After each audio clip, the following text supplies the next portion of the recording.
మీ జీఐఈటీ ఇప్పుడు జీజేయుగా మారింది. 2000కు పైగా ప్లేస్మెంట్స్, ఐపీఎం, కేపీఎంజీ వంటి సంస్థలతో ఇంటిగ్రేటెడ్ కోర్సులు. యూపీఎస్సీ కోచింగ్, అడ్మిషన్లు ఓపెన్.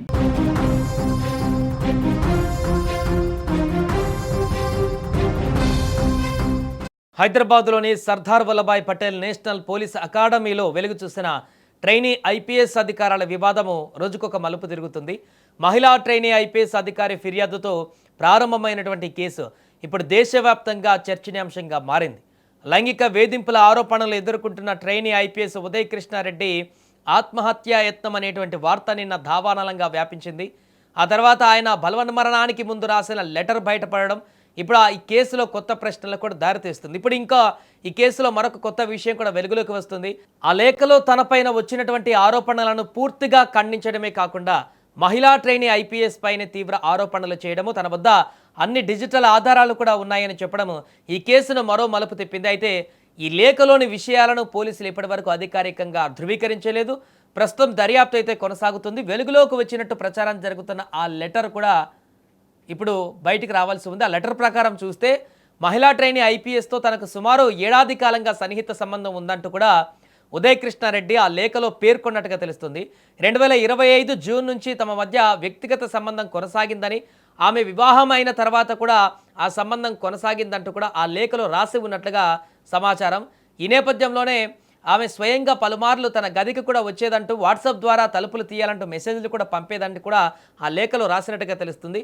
ఈ నెల 9వ తేదీన కూడా ఆమె తన గదికి వచ్చి తన అనుమతి లేకుండానే లోపలికి వచ్చిందంటూ, అనంతరం జరిగిన పరిణామాలను వీడియో రికార్డ్ చేసి ఆమె భర్తకు పంపినట్లుగా కూడా లెటర్లో పేర్కొన్నట్టు తెలుస్తుంది. తన ఐఫోన్లో మొదటి రోజు నుంచి జరిగిన వాట్సాప్ చాట్లు, వీడియోలు, కాల్ రికార్డులు, ఇతర డిజిటల్ ఆధారాలన్నీ కూడా ఉన్నాయని ఉదయ్ కృష్ణారెడ్డి లేఖలో అక్కడ ప్రస్తావించినట్టుగా తెలుస్తుంది.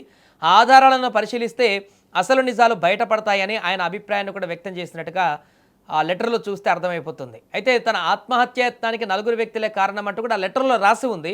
మహిళా ట్రైనీ ఐపీఎస్ ఆమె భర్తతో పాటు మరొక 2 పేర్లు ప్రస్తావించి వారిపై చట్టపరమైన చర్యలు తీసుకోవాలంటూ కూడా విజ్ఞప్తి చేసినట్టుగా తెలుస్తుంది. ఇప్పుడు పోలీసులు ఆ ఐఫోన్ను స్వాధీనం చేసుకున్నారా, అందులో నిజంగానే అలాంటి ఆధారాలు ఉన్నాయా, ఉంటే అవి ఫోరెన్సిక్ పరీక్షల్లో ఏమి చెబుతున్నాయి అనేటువంటి అంశాలు దర్యాప్తులో కీలకంగా మారాయి. మరొక వైపు ఉదయ్ కృష్ణారెడ్డి ఆత్మహత్యాయత్నం పైన కూడా ఇప్పుడు కొత్త చర్చ మొదలైంది. అదేంటంటే, మొదట విషం తాగి ఆత్మహత్యాయత్నం చేసిన ఘటనగా ప్రచారం జరిగినప్పటికీ కూడా ఆయనకు చికిత్స అందించిన వైద్యులు ఇప్పుడు ప్రాథమికంగా ఇస్తున్న సమాచారం ప్రకారం శరీరంలో విష పదార్థాల ఆనవాళ్లు గుర్తించలేదంటూ తెలుస్తుంది. అయితే రక్తంలో ఆల్కహాల్ మోతాదు ఎక్కువగా ఉన్నట్టు సమాచారం. దీంతో ఇది నిజంగా బలవన్మరణానికి పాల్పడ్డటువంటి ప్రయత్నమా, లేక మద్యం మత్తులో అధికంగా అవ్వడం కారణంగా జరిగినటువంటి అనారోగ్య సమస్య అనేది కూడా ఇప్పుడు పోలీసుల దర్యాప్తులో తేలాల్సి ఉంది. ఇక మరొక వైపు మహిళా ట్రైనీ ఐపీఎస్ ఇచ్చిన ఫిర్యాదు పైన నమోదు చేసిన కేసు కూడా కొనసాగుతుంది. ఆమె చేస్తున్న ఆరోపణలకు సంబంధించిన సాక్ష్యాలు, అలాగే ఉదయ్ కృష్ణారెడ్డి చెబుతున్న డిజిటల్ ఆధారాలు రెండింటినీ అధికారులు సమాంతరంగా పరిశీలిస్తున్నారు.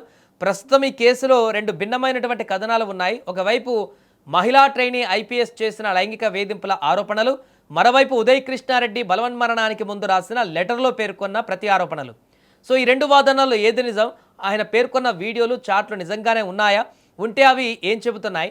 వైరల్ అవుతున్న ఆ లేఖలో ఉన్నాయి అని అన్నీ కూడా నిజాలేనా అనేటువంటి ప్రశ్నలకు సమాధానము దర్యాప్తు పూర్తయిన తర్వాతే బయటకు వచ్చే అవకాశం ఉంది. ప్రస్తుతం ఉదయ్ కృష్ణారెడ్డి ఆసుపత్రిలో చికిత్స పొందుతుండగా పోలీసులు డిజిటల్ ఫోరెన్సిక్ విశ్లేషణ, అధికారిక వాంగ్మూలాలు, ఇతర సాక్ష్యాల ఆధారంగా విచారణ అయితే కొనసాగిస్తున్నారు.